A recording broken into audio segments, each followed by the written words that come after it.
So today we have with us Alissa Childs, who is the co-founder of Two Birds, One Loan, an award-winning mortgage broking firm that she launched in 2018 with her best friend and business partner, Elle. With a background in finance, sales, and lending, Alissa has spent over 20 years helping Australians achieve their property dreams, from first homes to investment portfolios, all while reshaping her clients' experience and finance process. Under hers and Elle's leadership, Two Birds, One Loan has grown from two women with laptops and a big vision into a thriving team of 8, known for providing an outstanding customer experience through embracing technology without losing genuine human connection. Alissa's approach is as much about strategy as it is about empowering her clients and her team to feel confident, supported, and seen every step of the way. When she's not running the business, Alissa's most cherished role is mum to her 3 children, Esme, Colby, and Vivian. And she's passionate about showing them what's possible when you lead with purpose, creativity, and courage. Alissa, welcome. Thank you for having me. Thanks for coming.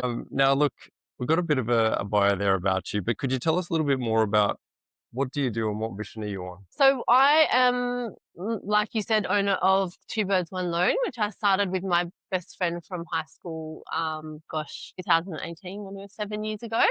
I did have a background in lending prior to having my kids, and having the kids was the turning point where I realized I couldn't stay in that corporate world, and it really sort of rattled me to not know where my career was going to go after I had these my first two quite close together.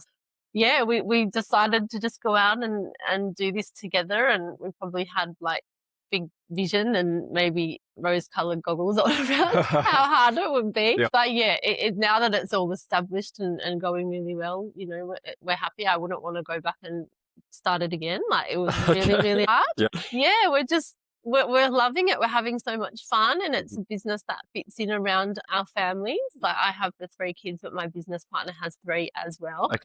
And they're all the same ages, like they're all under the age of 9. So yeah, we just both really wanted to craft something that could grow our careers and advance our careers in a way that was going to be sort of secondary to the time that we had spent with our kids as they were growing up. Yes. So we managed to do that and have a bit more of a balance.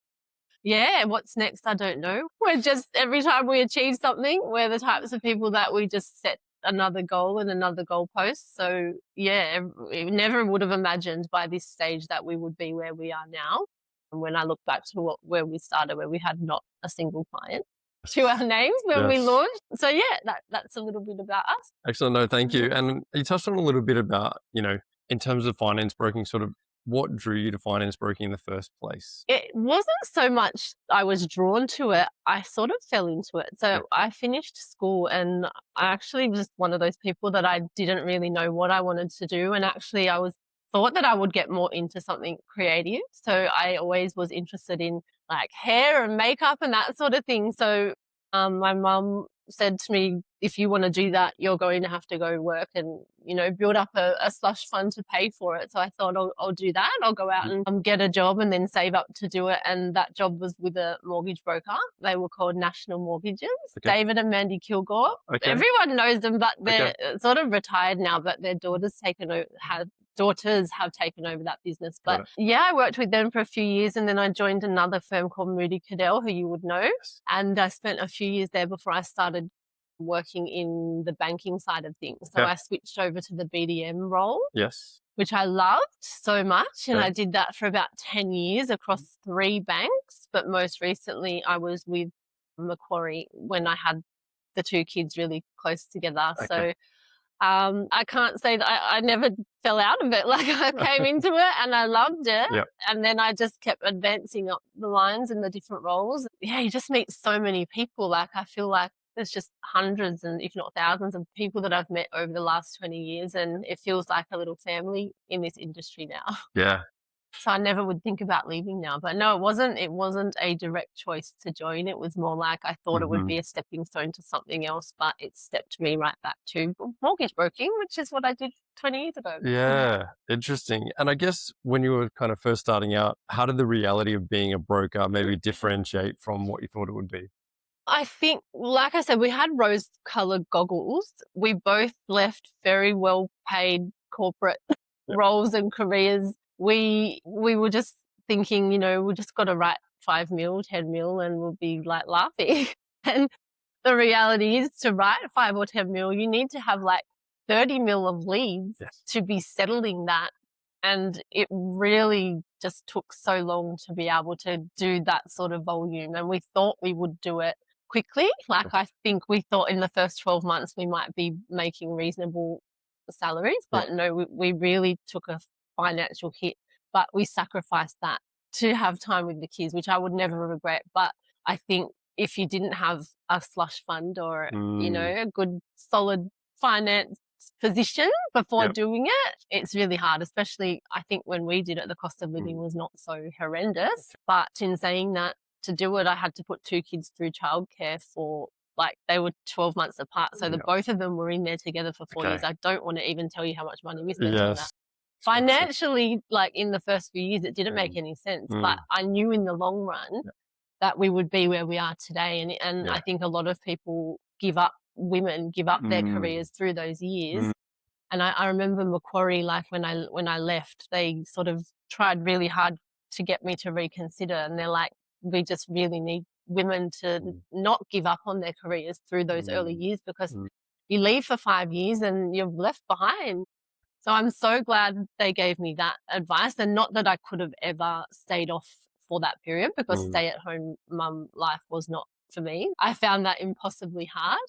But yeah, I just think it's just so important for women to keep themselves through that time. And I understand why a lot of people don't, because financially it's hard when you're paying 50 grand a year in childcare and you're earning 50 grand a year in income. Why would you? But for me, it was the long-term plan. And I thought, you know, I knew that if we did this and we did it well, which we were very confident that we would, that in the 10 years time we'll be, you know, in a much better position than if I'd gone back to work for about 2 or 3 days. And you say, you know, the money wasn't there in the early days. It took a lot longer than you thought to get the leads through, to get the settlements through. Luckily, you had built up the slush fund. But was there any specific early indicators that were like, okay, this is working, let's keep going, let's keep going? Was there any point where you're like, let's throw in the towel, like this is taking too long?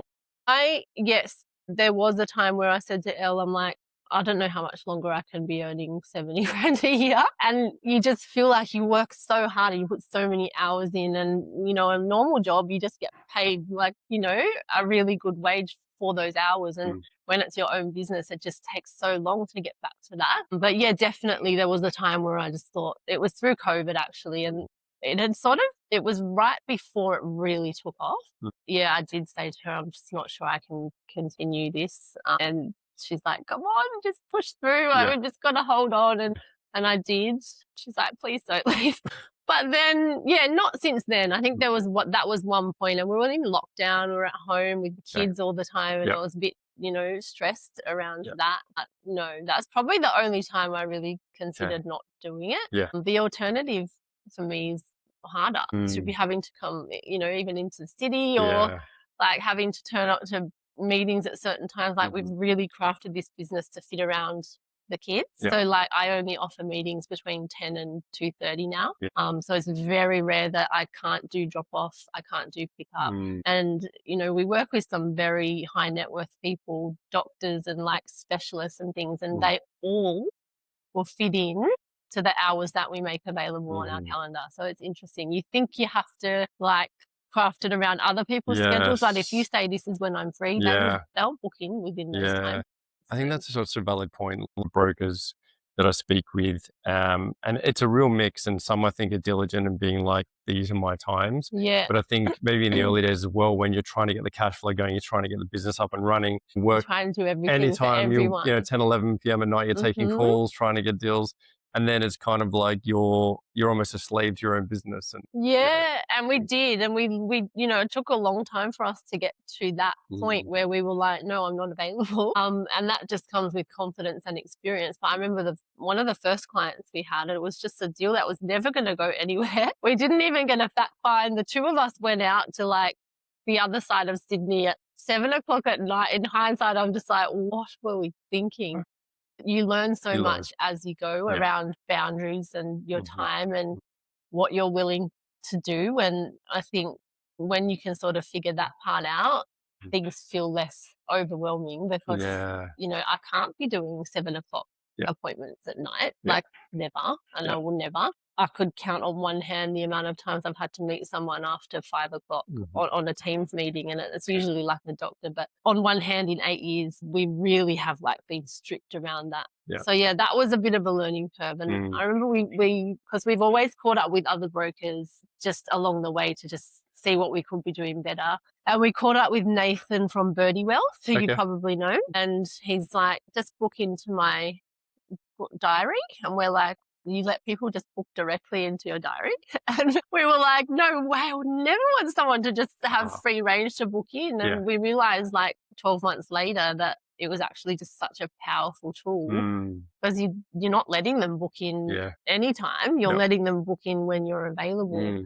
So we now sometimes will just block out a day if we need a day to catch up Yeah. on, assessments and things like that. Yeah. So the availability just goes with as we sort of open it up. So Yeah. it's worked fine. So between the two of us, there's always appointments available between, 10 to 3, essentially Monday to Friday. But like I have my little one on a Tuesday, Elle has her little one on a Wednesday. So we just set the diary to let people in when we're ready for them. No, I It love works that. fine. And it's a great, like how you've kind of, from the start, you're like, this has to shape around my family. Yeah.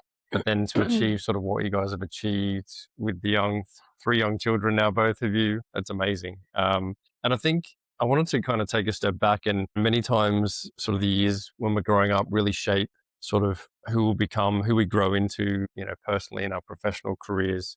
Could you maybe tell us a little bit about your years growing up, and if there was any particular points that, you felt really shaped who you are today, or kind of stories that sort of really shaped you? Yeah, I mean, we had a very normal sort of childhood, and I'm the youngest of 4, always been quite sensitive. And I did grow up with probably internalized debilitating anxiety.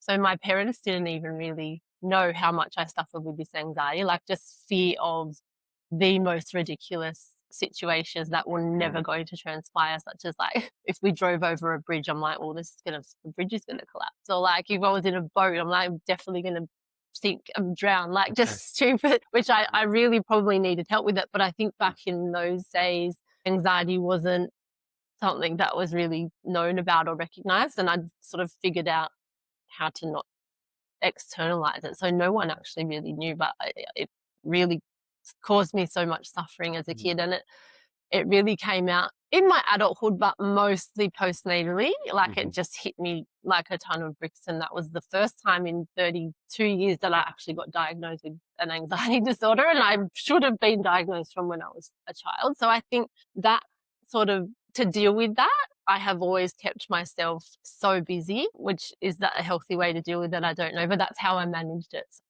Always through school, like I was always quite athletic and musical. I actually played the most random instrument through school.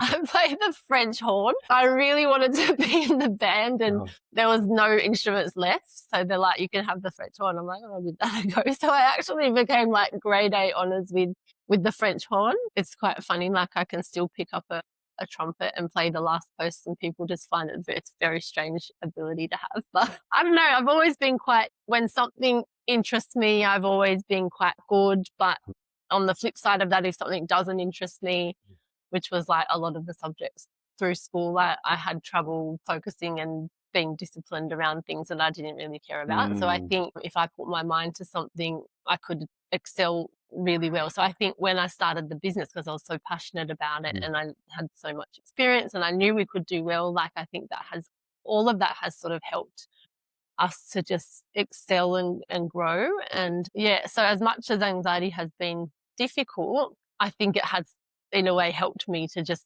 excel because I've always just pushed myself towards things that I like and I enjoy it. And if I'm not busy, like I struggle a little bit. So yeah, postnatally, I stopped cold turkey working for way too long. It was only like 10 months with the first baby. And then I went back to work pregnant, 20 weeks pregnant with the second one. They were so close together. Yeah, wow. So I struggled so much with leaving the older one in childcare that they just sent me back on mat leave, and I was only like 28 weeks pregnant. So I was not working really for like quite I don't know, it was probably like 18 months altogether, and I didn't cope at all. Like, I need that mental stimulation Mhm. to manage everything. So the business actually pulled me out of like a huge hole. I had something to focus on outside of, like, I love parenting, I love my Mm. kids, and I hated Mm. being apart from them. But being with two babies 24 hours a day, 7 days a week, my husband's job was horrific. Like, he wasn't home that much. Mm. I found it absolutely debilitatingly mind numbing. Like, Mm. I need that mental stimulation. So I needed to work. I couldn't go back to the bank because I just couldn't leave them in childcare because that was Mm. even more debilitating for me. So Okay. yeah, the business actually saved me, I'm going to say, and pulled me out of a huge, huge hole of Mm. postnatal depression and anxiety. Wow. And so the anxiety sounds like from a very young age, maybe from when you can remember, if Yeah, you as were. long as I can remember. Mm. Yeah. And then you had that all through growing up. I did. I managed it really well though, like, because I'd just throw myself into work and I would just be busy all the time. And I would, I loved being busy. I used to work as a BDM like a crazy person. Like, I would start at 7 o'clock, I'd be in the office and I'd be out seeing brokers all day, and then I'd do my emails till 11 o'clock at night. It's not a healthy way to be, but I actually liked it. Okay. And being busy and achieving things is Mm. what helped me manage it. Mm. And I used to just go to the gym all the time. I had Mm. all the freedom in the world. Mm. And then once you have the kids, like, you would know, all that freedom is gone. Like, I still don't have that back. So now all I feel like I do is work Yep. and parent, and you really just sacrifice almost everything else. Well, I do, and Mm. probably to my detriment, I don't prioritize anything outside of that Mm. because I don't feel like I have capacity. But that's something I'm working on, like just trying to get back into the gym and like just putting everything aside to do a class here and there, like, because that, for me, like, I've found it, especially since having the third kid, Mm. and having the business going crazy. Like, I could Mm. work 24 hours a day and I still wouldn't be on top of it. Mm. It's really hard to put all of these things aside to go and Mm. prioritize your well-being. And that's something I'm working with, like working on at the moment. Mm. I mean, there's a lot of brokers with young kids, and I hear them on the phone in the background. I think it's great now that we have that, where there's that real acceptance of sort of kids in the background. It's normal. Yeah. Like, I think it's a lot, maybe There has less been a so. shift in Yeah. that. Mm. Yeah, that wasn't it's COVID, I think. Like, yeah, it's not great, but I think it Yeah. has normalized the fact Mm. that we all have kids. They're not, Mm. like, there's no point hiding them. Like, Yeah. I had to take my 3-year-old to the office for the last 2 days. So I'd be on a meeting and she'd pop up in the background. But almost everyone we work with has children. So it actually makes you a bit more relatable, and I think Mm. probably strengthens the customer Yeah. connections even more, because Yeah. they're like, oh, you're dealing with the same stuff that I'm dealing with at home. Yeah. We can't pretend they're not there. Yeah. They are there. Yeah. And why would we not normalize that? Yeah, I think that shift has been really good for Mm. parents. And look, I think for you guys, you don't achieve what you guys have achieved by mistake. There's determination, hours of long work, ups and downs that you would have gone through with that while having young children and looking after the young children. You mentioned that after having your first two, I believe, you went a bit of a hole, but the business saved you. Can you Mm. tell me a little bit about that, and maybe your business partner, Elle, what role maybe she played in all of that? Yeah, she was the only one that really probably knew the extent of what I was dealing with. Like, I mean, other people would know because I was just, like, I couldn't eat like for 2 years. Like, my appetite was just MIA Wow. from the anxiety. Like, it was just constant debilitating feeling of fear and dread and like, Mm. I just don't know what's next sort of thing. So she is the opposite personality to me. Like, she has not an ounce of anxiety in her body. Mm. So she's really like balanced me over the years. And we're like, we say we're like yin and yang. So like, we are literally polar opposites in Okay. every single way, shape Mm. and form. So, so different. Mm. Yeah. She grounded me, like, and she just she helped me get through that probably more than what she realizes. Mm. And even now, like, if I start to go a bit overthinking, she's just like, like, she's really pragmatic. And she's really good at just going, like, what you're thinking or feeling is not Mm. rational or Yep. whatever. Like, she just has balanced me. And I remember when I was really, really bad there, she was like, was actually the Gidget Foundation who we now support. Okay. So, like, they're a charity for perinatal mental health. So the first 12 months after having a child, they help people through that time, like mums and dads. And she was like ready to check me in somewhere. She's like, Wow. you've got to go somewhere. Like, you can't, Mm. you're not managing it on your own, sort of Yeah. thing. And we were probably ready to do that. But yeah, I remember I used to read the stories on their website of people who had survived it and got through it, because it was the only thing that made me think maybe I will one day not feel like this psycho crazy person in my head. And that's the reason why we've partnered with them now, because even though I never actually got therapy or anything through them, but the reading of all of those stories is the only thing that made me think maybe I actually will feel better. Because Right. otherwise I honestly thought I was never going to feel normal again. Like, I just felt like a different person. It's so hard to explain. And now that I'm better, it's hard for me to even think, what was that? But I felt I identified as a completely different person to who I was. And it was just so bizarre. But yeah, it's a real issue, and I wouldn't wish it on my worst enemy. So yes, we do support them. So we give them $50 settlement. So every single settlement we do, we give them $50. So every quarter we make a donation to them. And yeah, we'll support with other different reasons. But yeah, that's essentially the reason why we have gone down that path. But yeah, Elle was a critical part. And she said, one day you'll laugh about this. And I'm like, I'm not sure that I will, but thank you. But she did say one day you will get better and you will be someone who will be sharing your story to help other people. And I did believe that at the time. And that's why now, you said, are you comfortable to talk about this? And yes, because I think when I was going through it, if I could have had someone to talk to or to listen to who'd come out the other side, that's the main thing that made me feel hope through that. What a powerful thing. And thank you for sharing that. Thank you. No, I'm happy to. I just think it affects, I think it's 1 in 5 or something. Like, it is really such an issue, and I think a lot of people like me wouldn't have known. Like, aside from the fact I looked like a skeleton, like that was probably the only outward sign, because I was fully high functioning. Kids were 100% loved and looked after, but it was more like an internal battle.